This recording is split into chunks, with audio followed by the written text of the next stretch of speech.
Waka. Thank you.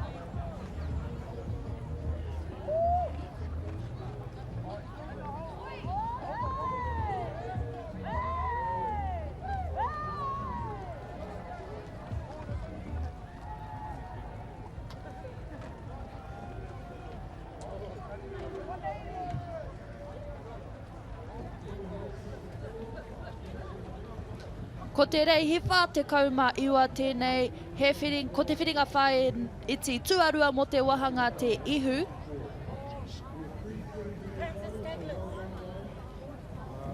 Ko tū te haki pango. The boys are looking a bit keen today, whānau.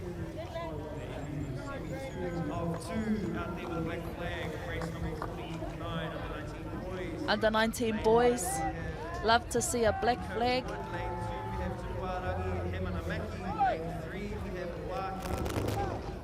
Back it up, brothers. Back it up.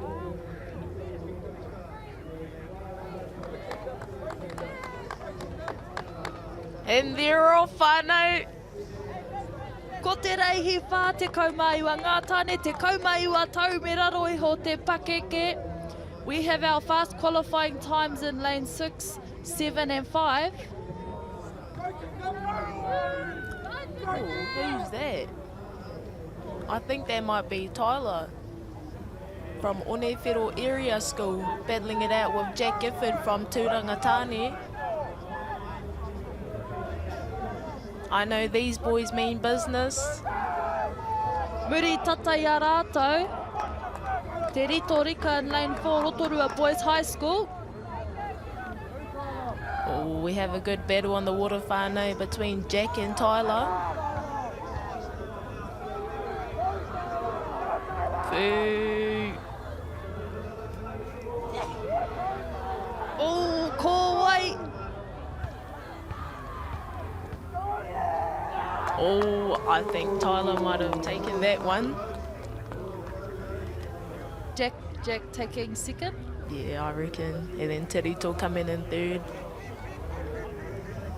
Oh, it's going to be a close final. Exciting, whānau, exciting.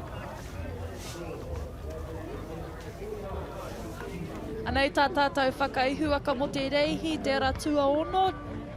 Tyler tōna ingoa o Onewhiro Area School. Meke brothers, Meke racing this morning. Anei te tōaitanga e te whānau. It was pretty close the whole way. Oh, lane 5 trying to push forward.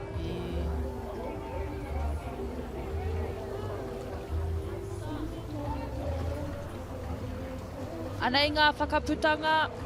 I te ara ono ka tuatahi, Onewhiro Area School, tuarua I te ara tuarima, Gisborne Boys High School, me te ara tuawha ka tuatoru Rotorua Boys High School.